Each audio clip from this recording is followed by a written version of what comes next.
Hola amigos, bienvenidos a su programa Doble Estándar, conversando sobre la contingencia, los temas importantes de nuestro país. La semana pasada nosotros estuvimos hablando sobre un tema que es fundamental, que es el narcotráfico en Chile. Las cifras son espeluznantes y claramente hay ciertos sectores de nuestro país que viven en condiciones muy precarias, asfixiados por el narcotráfico. ¿Y por qué estamos hablando de estos temas? No son los temas más gratos, a mí me encantaría conversar sobre otras cosas. Sin embargo, en noviembre tenemos elecciones presidenciales y queremos saber si los problemas de fondo de nuestro país podrán ser solucionados o iniciar las vías de solución por parte de su candidato. Entonces hoy día tenemos otro problema de fondo en nuestro país, a mi juicio, que es la corrupción. La corrupción tiene números, ¿cierto?, con respecto al ranking, que son como 180 países, pero la percepción de corrupción es mucho más alta. Creo que es pertinente conversar sobre estos temas. Ahora, si usted cree que la corrupción es atingente o es solamente patrimonio de la especie humana, está muy equivocado. ¿Sabe usted que los chimpancés son los más corruptos que hay? Son capaces de engañar para lograr sus objetivos. Las abejas también. Se ha experimentado con respecto a eso. Y las hormigas también son corruptas.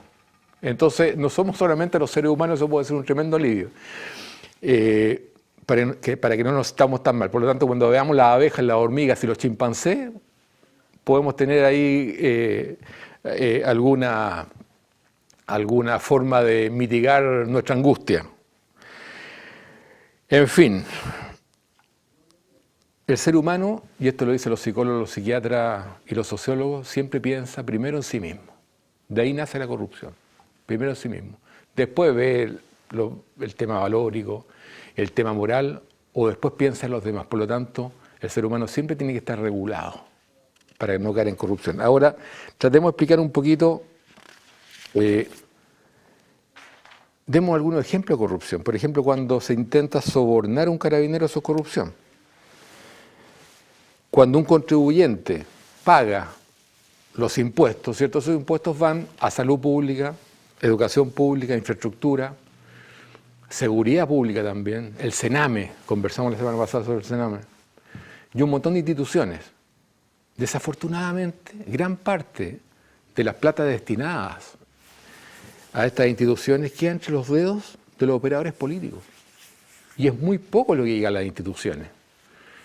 No nos olvidemos nosotros que los políticos, los partidos políticos, se pelean a cuchillazos la posibilidad de llegar a ser gobierno. ¿Por qué? Porque hay 75.000 millones de dólares de presupuesto nacional para todos los ítems, ¿cierto? Que significa echar a andar y el funcionamiento del país. Es mucha plata. Por eso, cuando usted ve a los políticos ahí agarrarse las mechas y denostarse y destrozarse unos a otros, es porque quieren llegar a manejar esta enorme cantidad de plata. Desafortunadamente, y porque existe corrupción en nuestro país, y más adelante veremos si realmente somos o no somos un país corrupto, las instituciones y las empresas públicas son bastante ineficientes y bastante opacas, dicho por parlamentarios. Vemos el caso de Codelco, por ejemplo.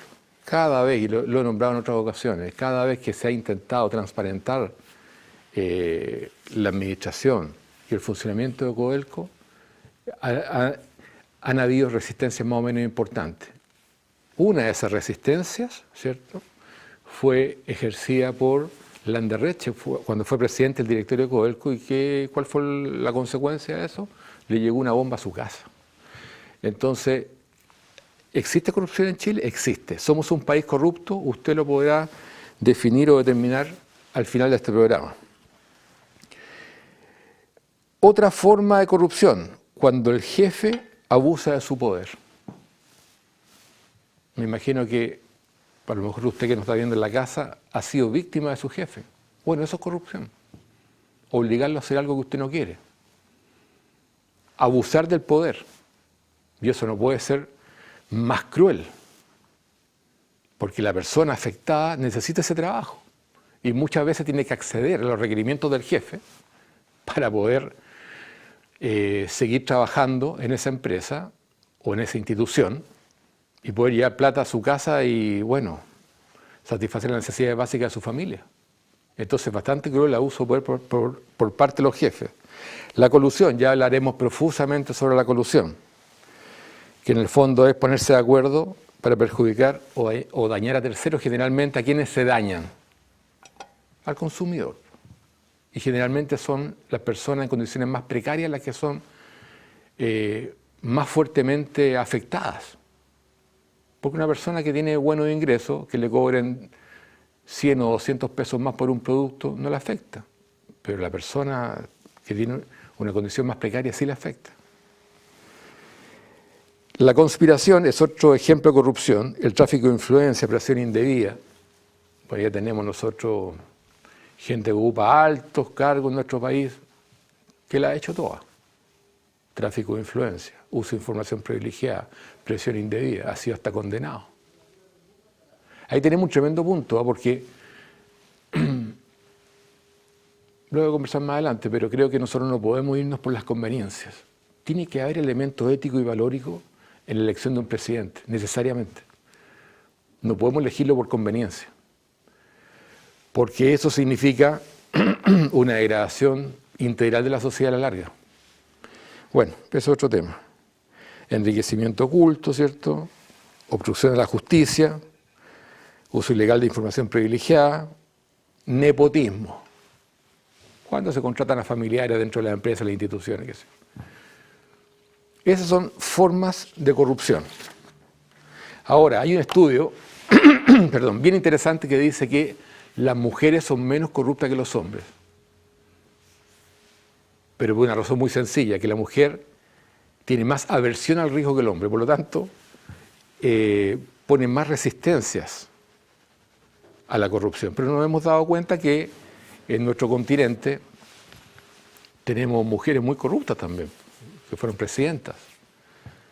Dilma Rousseff, la vicepresidenta actual aquí trasandina, tremenda. Un día vamos a hacer un programa solamente con respecto a cómo operó, opera y operará Cristina Kirchner. Es tremendo. La definición de corrupción, según la RAE, Real Academia de la Lengua Española, es la acción de corromper, es decir, depravar. Miren los términos que utiliza la RAE para definir la corrupción. Depravar, echar a perder, sobornar a alguien, pervertir, dañar. Habla de la moral torcida. Hasta el año 2016, nosotros pensábamos que éramos un país con muy poca corrupción o casi nada. Y a partir de 2016 se nos presentó el tema de la corrupción frente a nuestros ojos. Y se empezó a destapar este asunto en forma pero brutal. Y hoy día tenemos, y lo vamos a revisar, una cantidad enorme de actos de corrupción. Pero así todo estamos infinitamente mejor que nuestros vecinos. Imagínense, infinitamente mejor que nuestros vecinos. ¿Cómo estarán ellos después del análisis que vamos a hacer ahora nosotros? Pero yo me interesé por saber un poco la historia de Chile con respecto a la corrupción. Y me encontré con sorpresas re interesantes. Por ejemplo, este historiador irrefutable, filósofo y escritor, ¿se acuerda usted o lo ha escuchado hablar, Francisco Antonio Encina? Dice que la independencia de Chile fue un acto absolutamente probo, decente, incólume, impoluto, un ejemplo para el mundo. Y muchos historiadores coinciden en eso. ¿Cuándo se pervirtió este asunto? Escuche bien, en el año 1891, usted dirá, bueno, ¿qué pasó en el año 1891? Se inició el parlamentarismo, ahí se pudrió todo, lo dice Encina. Ahora dije, bueno, a lo mejor Encina es un poco sesgado, después me fui a Gonzalo Vial, a ver qué decía Gonzalo Vial, otro historiador de peso en nuestro país. Dice que la corrupción en el régimen parlamentario nace del nuevo régimen electoral que dio un rol desproporcionado a los partidos políticos. Según Vial, durante los gobiernos radicales, mire, varios miembros de ese partido aprovecharon su situación política para enriquecerse. ¿Cuándo se pudrió todo? En el año 1891, cuando se inició el parlamentarismo. Pero después dije, a ver, ¿qué piensan los historiadores de izquierda con respecto a esto? ¿Será tan así? Y me fui al historiador socialista Julio César Llobet. Dice que los valores de la austeridad, el sentido de la responsabilidad y la sobriedad que existieron en el siglo XIX, o sea, hasta el 1899, previo al parlamentarismo, y que fueron factores del desarrollo para nuestro país, se desmoronaron para dar paso a un desenfrenado ambiente de corrupción, mediocridad, compadrazgo, oportunismo y decadencia. Entonces, todas estas personas que dicen que hoy día estamos viviendo con lo peor del Congreso, que nunca en la historia de Chile habíamos visto nosotros un Congreso más mediocre que este, están equivocados. Eso no es cierto, tienen que informarse. Siempre ha sido lo peor, lo dicen los historiadores. Ahora, si me quieren demandar, yo voy a presentar esto, una bibliografía de más de 150 referencias, entre publicaciones en los diarios, entre libros publicados, de gente muy seria. Y están los historiadores acá. Todo lo que estoy diciendo yo fue una recopilación que se hizo con respecto al tema de la corrupción. Y si algún nombre aquí sale dañado, lo siento mucho, y algunos nombres se repiten.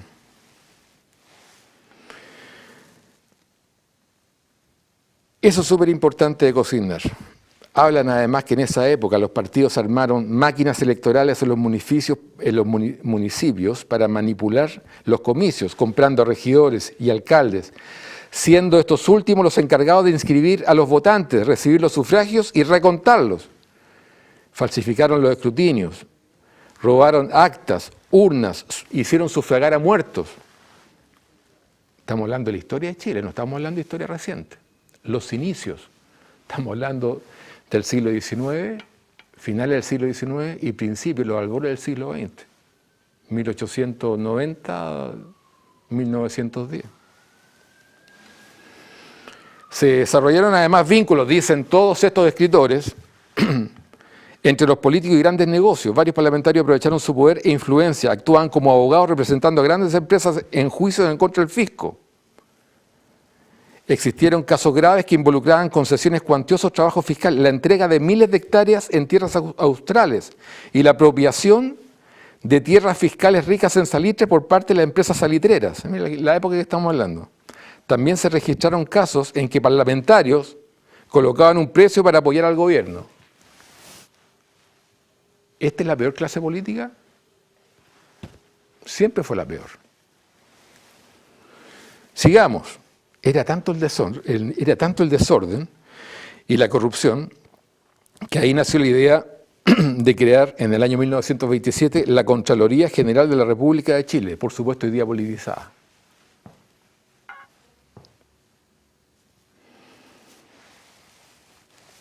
Esto fue antes de comenzar el segundo mandato de Carlos Ibáñez del Campo. Escuche esto. El autor Carlos Nili, otro autor, un referente serio, marca el inicio de una época de corrupción mediante el abuso del aparato estatal. Desde el gobierno de Gabriel González Videla, considerando al segundo gobierno de Carlos Ibáñez del Campo como el más corrupto de la historia nacional. Entonces yo cuando empecé a recopilar esta información y empecé a leer lo que estaba ocurriendo, me di cuenta de que esto es desde siempre, desde el inicio de nuestra república, o el inicio de la época parlamentarista de nuestra república. ¿Qué conclusiones podemos sacar de esto nosotros? Mire, esto es re interesante, ¿eh? Existen testimonios de que el Partido Femenino de Chile, había un Partido Femenino de Chile, hoy también tenemos feministas, en esa época también, creado en 1946 por María de la Cruz, la primera senadora de Chile. Qué orgullo, ¿eh? La mujer empoderada. recibía dineros del Partido Peronista Argentino, según la escritora y ex dirigente del partido Matilde Ladrón de Guevara. Las dirigentes, mire qué interesante, viajaban constantemente a Argentina entre 1950 y 60 para buscar fondos para el partido, pero nunca entraban a las arcas del partido, se echaban al bolsillo. Esto también me llamó la atención, fíjese, que lo encuentro medianamente interesante. Dicen que los presidentes de antes eran bastante probos y nombran, por ejemplo, a José Joaquín Pérez, Antonio Varas, Diego Portales, Eduardo Frei Montalva. Pero hay algo que mancha a Salvador Allende.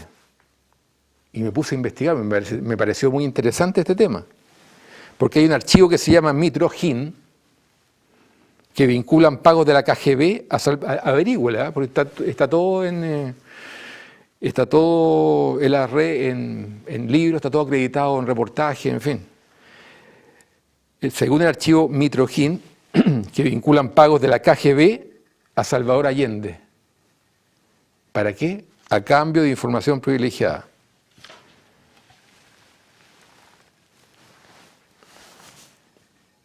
Yo no sabía eso. Pero parece que está bastante bien acreditado por historiadores ingleses también. Y si nosotros estamos desarrollando la corrupción en la historia de Chile, por supuesto, parte importante de la historia de Chile fue el capítulo de la dictadura militar, del régimen militar, como usted quiera llamarlo. Yo quiero ser lo más imparcial posible. Aquí no se trata de decir esto es bueno, esto es malo. En este análisis, aquí estamos siendo imparciales totalmente. La dictadura militar o el gobierno militar, efectivamente hubo conflictos de intereses. Por ejemplo, hubo despidos y exoneraciones masivas. Cuando se instauró el gobierno militar, o se impuso el gobierno militar, hubo despidos masivos en las instituciones públicas. Y se colocaron a personas afines al gobierno militar. Y eso está considerado como un conflicto de intereses y también como actos de corrupción. A usted le podrá gustar o no el gobierno militar, pero son cosas que pasaron.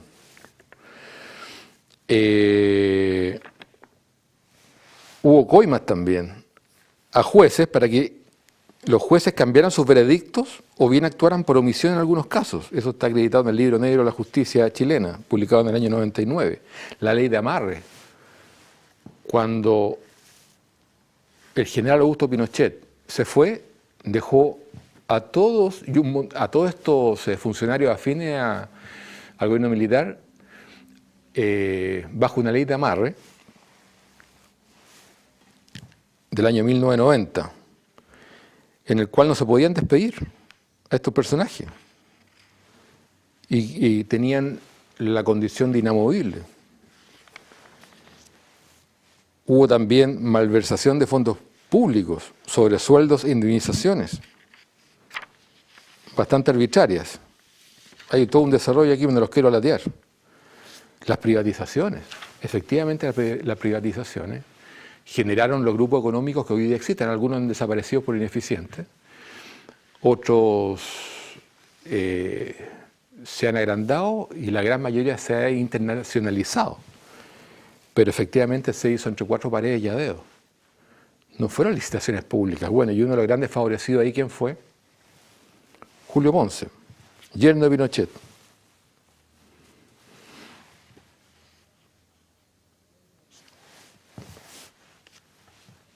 Una de las empresas más grandes del mundo y monopolio en fertilizantes. En manos de una persona. También hay algunos temas con la Fundación SEMA Chile, los Pinocheques. ¿Se acuerda usted de los Pinocheques? Ahí estaba metido Augusto Pinochet Iriart, hijo mayor. Estaba metida también la señora Lucía. El caso se filtró, ¿se acuerda usted? Se filtró a la prensa y bueno, y eso generó algo que usted se tiene que acordar.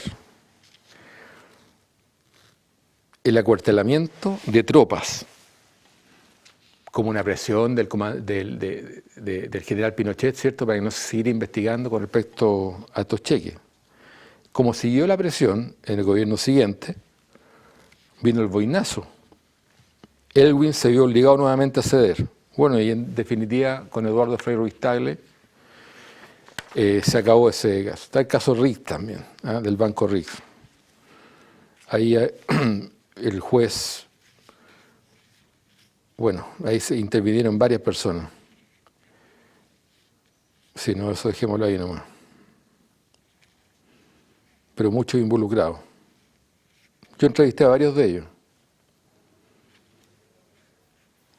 También hablan de contrabando.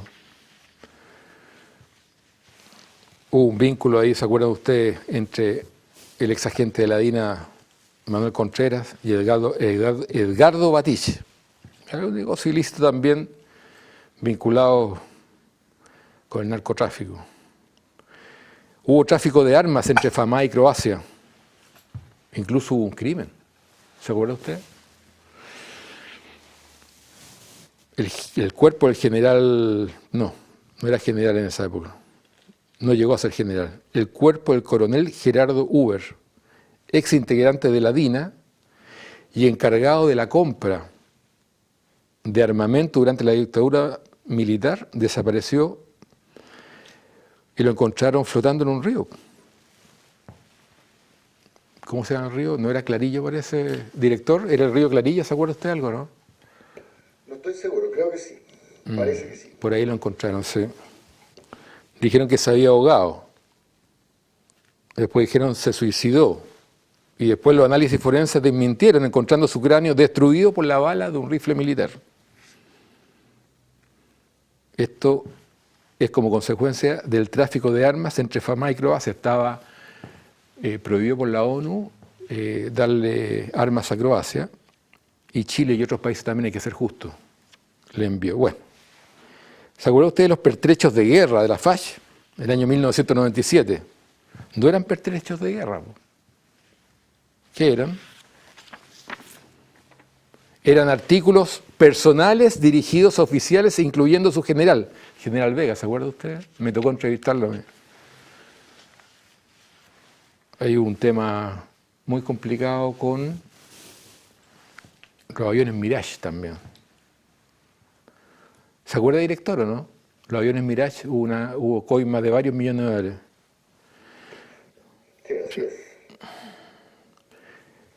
Estos pertrechos militares no eran pertrechos, eran muebles de ratán, licores, todos artículos personales, para los oficiales de la FACH, artículos deportivos y botes a motor último modelo.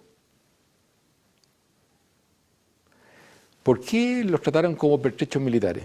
Porque al tratarlos como pertrechos de guerra, los oficiales eludían el pago de impuestos en Estados Unidos, de los derechos aduaneros y el impuesto de compraventa en Chile, siendo además pagados por la institución los costos de flete y seguro.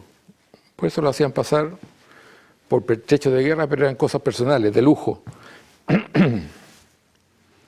Pero retornó la democracia. ¿Cuántos minutos quedan, director?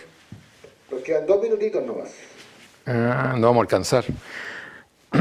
Es muy probable que tengamos que hacer 2 programas con respecto a este tema. Así es. Bueno, retornamos a la democracia. ¿Y qué pasó ahí? Se acabó la corrupción y nos transformamos en el país ideal. Ejemplo para todos. No, es bromas. La corrupción se mantuvo y yo me atrevería a decir que aumentó cuánticamente. ¿Se acuerdan ustedes del caso Chispa? Yo tuve unas acciones de Chispa en esa época, por eso conozco muy bien el tema. Se denominó el negocio del siglo, en el año 1997. Cuando llegó Endesa y quiso comprar todo lo que es la generación, distribución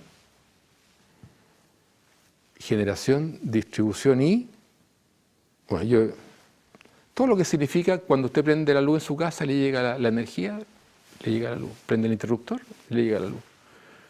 Todo ese tremendo negocio. Y José Yurasek en esa época tenía muy pocas acciones, pero tenía el control de la empresa. Ya él le pagaba una cantidad de millones de dólares cientos de millones de dólares. Fue una privatización hecha a dedo.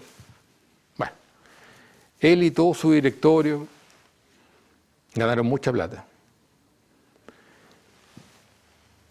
Y pusieron un precio para la venta de las acciones Chispa, que era un valor, no recuerdo bien, pero creo que era un 20% sobre el precio de mercado. Entonces los que teníamos unas poquitas acciones se las fuimos a entregar a la empresa. Pero hubo una persona que tenía un paquete accionario bastante interesante, que era senador en esa época,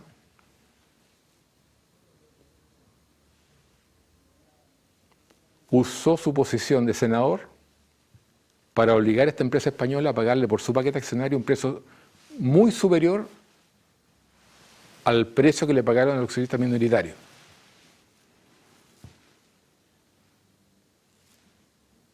Averigüe quién fue. Famoso caso Chispa. ¿Se acabó el tiempo? Sí, señor. ¿Me despido? Sí, hasta la próxima. Hasta la próxima. Lo que pasa es que quedó mucho tema. Yo creo que amerita un segundo programa con respecto al tema de la corrupción, porque aquí hay nombres que se repiten. Me despido de usted hasta la próxima semana. Muchas gracias.